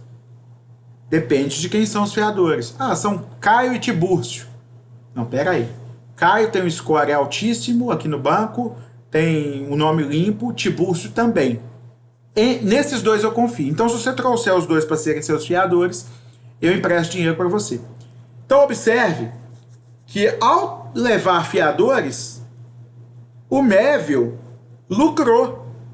Ele ganhou o quê? O crédito que não possuía. O banco também lucrou. Com o quê? Ganhou a segurança que não possuía. Eliminou riscos, certo? Então, é uma via de mão dupla, onde os 2 fornecem algo que não estavam dispostos a fornecer. Um forneceu fiadores, o outro forneceu crédito, em troca de um seguro, de um contrato em que as pessoas assumiram a obrigação de garantia aí dos fiadores. Tá certo? Não preciso dar exemplos, porque eu já fui dando exemplos aqui ao longo do que eu estava falando. Vamos só falar o que é obrigação de garantia, então. É a que visa eliminar um risco que pesa sobre o credor, ou as consequências desse risco. Embora o risco, embora não se verifique, o simples fato do devedor assumir este risco representará o adimplemento da prestação. Muitos clientes já me perguntaram, o advogado, se eu paguei seguro de vida por 10 anos e não morri, que direito eu tenho? Eu falei, nenhum. Ora bolas. Só se você morrer que você vai receber o prêmio. Não, mas eu tô querendo cancelar esse seguro agora e tô querendo receber de volta o meu dinheiro, de volta o meu dinheiro.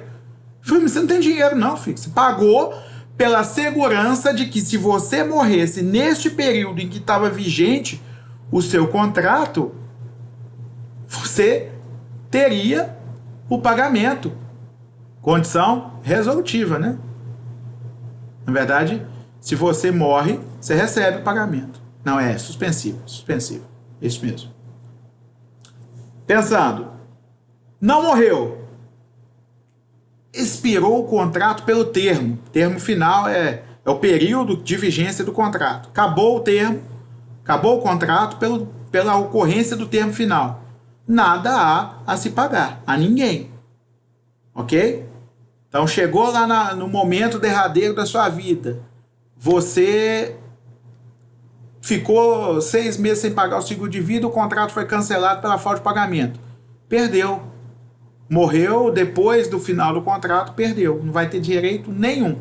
Então, a obrigação de garantia, ela só vale enquanto está válido o contrato que assegura, né? No caso da fiança, ainda tem uma questão. É um contrato acessório.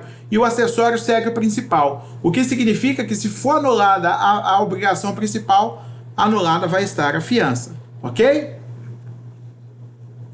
O TJ de São Paulo reconheceu a responsabilidade do banco, o roubo nos cofres fortes que eles alugam para clientes. O banco tentou dar um migué nisso aí, nessa responsabilidade, fazendo o cliente assinar um contrato quando alugava esse cofre forte, falando que o banco não teria responsabilidade em casos de roubos ou furtos, etc.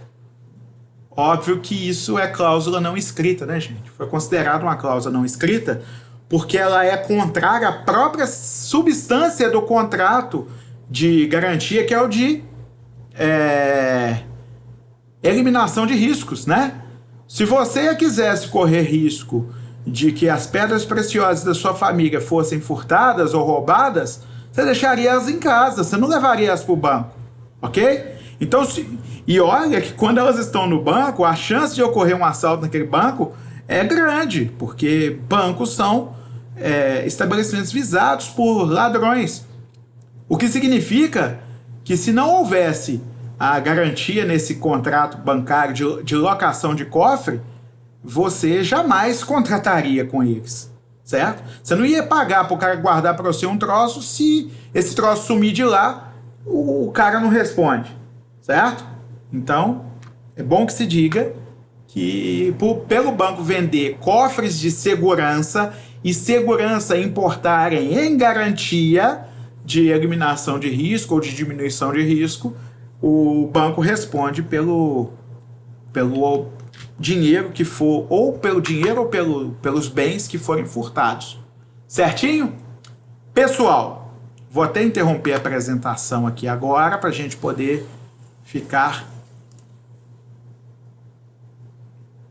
O Euler está fazendo uma pergunta aqui. Se há responsabilidade de garantia em estacionamentos pagos. Não só em estacionamentos pagos. Também quando o estacionamento importa em angariar clientes para o estabelecimento. Certo? Vamos dar exemplo. Shopping center, estacionamento pago. Sem dúvida nenhuma. Tudo que acontecer com o carro dentro do estacionamento pago é responsabilidade do estabelecimento. Tá? Então aí não tem dúvida nenhuma. Mas e o estabelecimento e o estacionamento gratuito em caso de shopping, que a pessoa vai ao shopping justamente para não deixar o carro na rua, certo?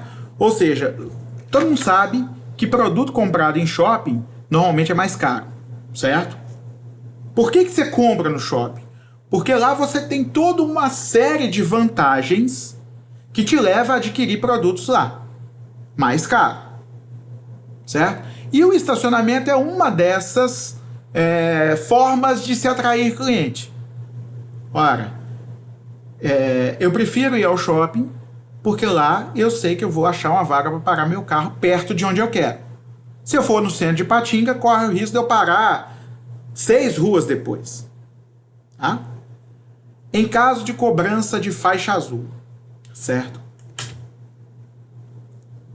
O município está assumindo uma responsabilização, na minha opinião, com o seu veículo. Tá? A partir do momento que ele cobra pelo estacionamento e não oferece o estacionamento de graça, a não ser que o dano seja por caso fortuito, e aí exclui, rompe o nexo de causalidade, ou por culpa exclusiva da vítima.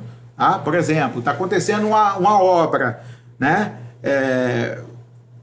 Você deixou o carro ali, você sabe que tem um aviso ali para não deixar o carro, e aí você deixou, aí pode ser considerado culpa exclusiva da vítima, tá? Pode ser considerado culpa do construtor também que está fazendo a obra.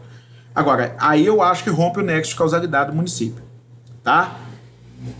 Mas, na minha opinião, a partir do momento que ele cobra o estacionamento que é realizado em via pública, na minha opinião, ele está assumindo risco. Existem opiniões divergentes, tá? Caso de roubo também, mas aí tem que ver, né? Porque já tem julgados que entendem que o carro parado em via pública, se roubado, não é responsabilidade do poder público, né? Eu tenho que ver aí os julgados. Eu não vou te responder isso com certeza agora, não. Deixa eu estudar, tá? Pois é. Né? Aí o Alan tá mencionando aqui a possibilidade de haver uma cláusula em sentido contrário expressa nos contratos. Ou seja, que o consumidor teria direito se não houvesse cláusula... Mas tem o detalhe. Qual que é o detalhe? Se é atribuível culpa à empresa, shopping, própria faculdade, ou aí a responsabilidade é aquiliana, não é contratual, certo? Então vai ter que responder. Então quando a pessoa fala, eu não tenho culpa, depende se você não tem culpa, né? Por exemplo, se um funcionário da faculdade comete um deslize, aí sim é atribuível culpa em eligendo ou em vigilando. Ou um funcionário do shopping, mesma coisa, culpa em eligendo ou vigilando. Então depende da situação, tá? Mas nesse caso do shopping, com certeza. Porque além do estacionamento pago importar em responsabilização, por causa da teoria do risco da atividade, a questão do dano ser praticado por um agente ser possível atribuição de culpa em elegendo ou em vigilando, o fato de ter seguranças lá responsáveis por vigiar os carros também é atrativo de clientes e também reforça a responsabilidade. Ah, mas eu botei um segurança lá. Falei, sim, você botou o segurança, ele não vigiou, certo? Então, culpa em vigilando, ok? Mais dúvidas? A questão do roubo, com certeza, em local pago, sim, tá, ô Euler? Em shopping center, sim. Mas em via pública, não sei te falar com certeza. Tem que estudar. Mas eu acho que não. Não tem responsabilidade nenhuma do poder público em caso de violência. Em caso que seja atribuível a terceiro, culpa de terceiro, tá? Dano em aparelho, você fala em que pico de energia? Tem responsabilidade para prestadora, sim, concessionária, sim. Você só tem que provar que o dano aconteceu naquele momento. Aí você vai levar o aparelho queimado e aí eles é que vão ter que provar, no fim das contas, é que você não teve dano algum. Ok? Mais dúvidas?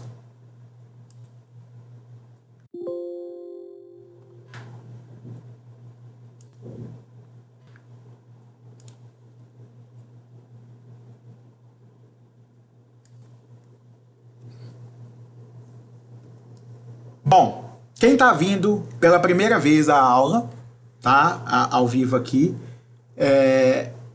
e chegou depois, não tem ouvido no início, tudo que foi feito aqui foi gravado e será fornecido, disponibilizado para os alunos que não estavam presentes. A gente faz isso para privilegiar o aluno que não teve condição de entrar, né? Lógico, isso aí a gente se solidariza com quem está tendo dificuldade de acesso e tudo. E isso é fornecido, eu coloco o link lá no fórum. E aí você clica naquele link e vai ter acesso tanto a uma videoaula gravada prévia que eu mando, para quem quiser estudar o assunto com antecedência, né, um pouco antes da aula. Nem sempre eu consigo mandar com muita antecedência, porque dá trabalho gravar, né? Mas também ter acesso às aulas ao vivo. Ô Euler, sua presença é gravado aqui no vídeo quem esteve presente. Eu não estou me preocupando muito com isso, não. A orientação da coordenação é registrar a presença, mas ser compreensivo com todas as pessoas que têm problema de trabalho ou por doença, etc. É como a gente faria em sala de aula, certo? Eu nunca fui de reprovar aluno que tenta estar nas aulas todas por frequência. Você sabe disso, todo mundo, né? Vamos lá. Flaviana, a dificuldade para acessar a internet, eu também, inclusive, estou fornecendo material. Quando a pessoa relata, pelo menos, procura e fala, ó, Léo, eu estou tentando assistir a sua aula, mas não estou conseguindo. Eu ignoro a falta dele, tá?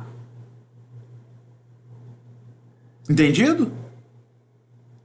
Então, se a pessoa, pelo menos, procurar e falar assim, Léo, estamos tentando assistir, mas está dando problema, porque eu não tenho acesso à internet, meu telefone não tem créditos, eu não estou conseguindo, aí eu considero, ok? Mas peço a ele para procurar formas de assistir a aula gravada depois, ou na casa de um parente que possa ser visitado nesse momento de epidemia, né? Ou tentar regularizar a situação da internet dele para assistir num outro momento, ok? Então, o que a gente pode ter agora é aula remota, né? E, inclusive, o MEC autorizou esse tipo de plataforma. Então, se não conseguiu ver ao vivo, a ideia é que você não sofra nenhum prejuízo por isso. Agora, aquele que não está nem aí e que não veio na aula ao vivo porque não quis, né, que estava dormindo e tal, aí eu não vou também me preocupar com ele, não. O que acontece? Prova vai ser online, vão ser 10 questões valendo 2 pontos, que vocês vão responder pelo pincel atômico. A matéria da prova é até o capítulo anterior a esse, ou seja, 7-2, vai cair, obrigações solidárias. Esse em diante cai na prova que vem. vocês perguntaram aí do estudo dirigido, perdão, do mapa mental. Eu vou criar no campo de estudo dirigido do pincel um estudo dirigido em que vocês vão enviar o mapa mental. Lá vai ter direitinho o que é para fazer, que pode ser feito na forma de mapa mental ou de resenha dos capítulos, tá? E aí vocês vão mandar através daquele lá. Vai ser em PDF ou em arquivo do Word, mas tem que ser um manuscrito, não pode ser digitado. Por que não pode ser digitado? Para a pessoa não pegar um resumo da internet e dar Ctrl+C e Ctrl+V. A ideia é fazer vocês estudarem e avaliar o estudo de vocês. Essa é a questão. Tá? Por isso que precisa ser mapa mental ou manuscrito. Resenha manuscrita. Porque senão a pessoa vai lá na internet, pega um resumo qualquer lá e dá Ctrl+C, Ctrl+V, não estudou nada, isso não ajudou ela em nada. Tá? Então é isso. Vai ser dessa forma que eu vou definir. Como eu disse no início da aula, eu ia passar para 10 pontos o mapa mental ou resenha, porque a gente está com ponto, e quanto mais eu der de trabalho para vocês, mais complica a vida de vocês. Então eu vou dar mais um fórum, valendo 5, e o mapa mental vai valer 10. Vocês concordam? Todo mundo tá de acordo com isso? Beleza, tá? Então, vou criar esse estudo dirigido e através dele vocês vão enviar. Por que eu não me preocupei em criar até hoje? Porque não chegou a data de entregar o estudo dirigido. A gente combinou que era na semana da prova, não combinou? Então vocês vão poder me entregar na semana seguinte à da prova. Ou seja, do dia 11 ao dia 15. Ok? A gente vai estabelecer assim, porque aí ninguém vai ser prejudicado por nada. Beleza? Mais dúvidas? Vai ter questão aberta na prova, tá? As questões fechadas vão ser 10 de múltipla escolha e depois vocês vão ter que ir ao fórum no mesmo dia, no mesmo horário, vai ter um fórum disponibilizado lá, vai ser de 19 horas até as 22, 18h50 até as 22h05 para vocês. Vocês vão responder 3 questões abertas. Lógico que não vão ser questões gigantes, porque senão não dá tempo, né? Então vou criar 3 questões abertas que vocês vão poder responder ali na hora. Beleza? Alguma dúvida? Remanescente? Perfeito, gente. Vou interromper a gravação a partir de agora, tá? Então, a partir de agora não estará mais gravando. E a gente se encontra, se Deus quiser, na semana que vem, próxima aula. Grande abraço. Boa noite.